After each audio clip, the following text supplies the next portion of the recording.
Un saludo a nuestra audiencia y a mi compañera Yarin. Les habla Mabel. Les damos la bienvenida a este espacio que está pensado en entender la importancia de los mediadores de la salud, en este caso los médicos y chamanes en nuestra sociedad y el rol que tienen. Esperamos que les guste, que aprendan y a empezar. Según Juan Cano, en el texto El concepto de salud y enfermedad, vivimos en una sociedad donde la enfermedad es tomada como verdad absoluta, donde nadie está sano y nadie está excepto de morir. Sin embargo, hay una esperanza a la que acude quien está enfermo o ve la muerte muy cerca. Esa esperanza se encuentra encarnada en dioses altos y dioses bajos. Hola a todos. Exactamente. Para empezar a entender un poco el concepto de vida y la reflexión de lo que significa la salud y la enfermedad, iniciaremos con la definición de los dioses altos, quienes simbolizan la esperanza para quien padece alguna enfermedad o angustia. Los dioses altos los podemos ver personificados en los médicos. Para acceder a esto se requiere de un bienestar económico, para poder costear todo lo que representan los gastos de estudios, análisis y exámenes requeridos por la ciencia. Los médicos son la esperanza de que curarán el cuerpo enfermo haciendo uso de los conocimientos adquiridos a lo largo de sus vidas, en las exploraciones del cuerpo y los estudios y avances de la ciencia. Ya mencionaste la parte de los dioses altos. Ahora yo hablaré un poco sobre los dioses bajos. Estos los podríamos considerar también como los chamanes o brujos.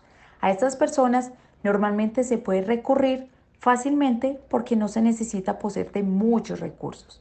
Es más bien bajo la esperanza de obtener un milagro, dado que los vemos como personas que actúan bajo su propósito divino como sanadores. Según este mismo autor, Uribe Cano, dice que la salud se adjudica a la vida y por lo tanto esta hay que administrarla para poder prolongarla y de cierta manera evitar lo inevitable por los designios de la naturaleza, que es la mortalidad del cuerpo. Por otro lado, la enfermedad es adjudicada al mal. La enfermedad es el escenario que permite ver el mundo en silencio, ya que se está más cerca de la muerte y quien la padece solo ve las alternativas, la sanidad por medio de la medicina o la entrada al silencio prolongado, que es la muerte. Así que, si han pensado que administrar la vida y la salud es una cuestión de ahora, donde existen dietas para conservar los cuerpos saludables o rituales que se han modernizado como el yoga para mantener un balance entre cuerpo y alma, déjenme decirles que esto viene de hace miles de años. Por ejemplo, los chamanes jaguares de Yurupari entienden que el conocimiento no solo está conformado por elementos físicos, sino también por elementos espirituales que conectan el cuerpo con el espíritu. La conexión con la tierra es vital, ya que consideran que los sitios naturales como los ríos, cayos, lagunas, piedras son órganos de vida por donde pasa el pensamiento. Aquellos sitios dan vida al resto de la naturaleza. Destacan que el conocimiento proviene de la tierra y que por eso su ciencia es la reencarnación de los espíritus en los chamanes para conectarse a través de rituales, los cuales su fuente de conocimiento generacional proviene del territorio.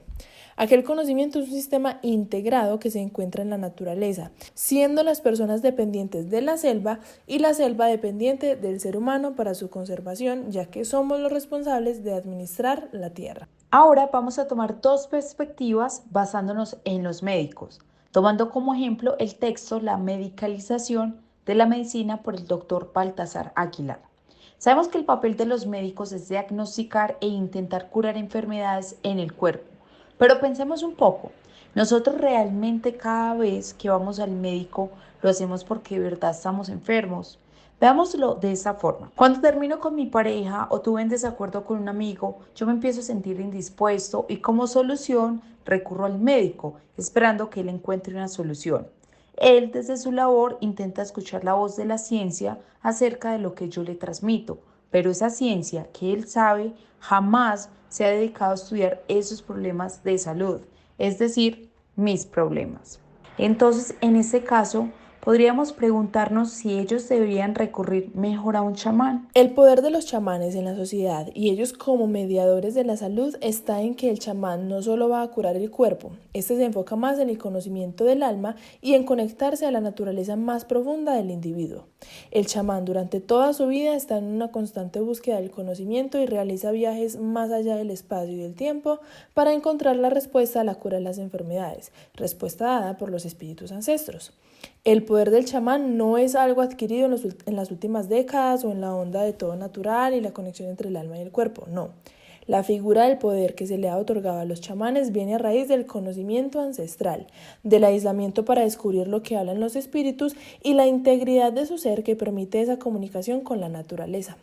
Ahora quizás en la sociedad no es frecuente que los jóvenes visiten a los chamanes, no como si lo serían las personas adultas. Sin embargo, no es en vano la creencia en la medicina homeopática, en las pomadas de coca o de caléndula, en las gotas de manzanilla o en la ingesta de yagé para curar enfermedades más fuertes. Todo esto que ahora vemos tan cotidiano proviene de una comunicación entre un chamán y la naturaleza.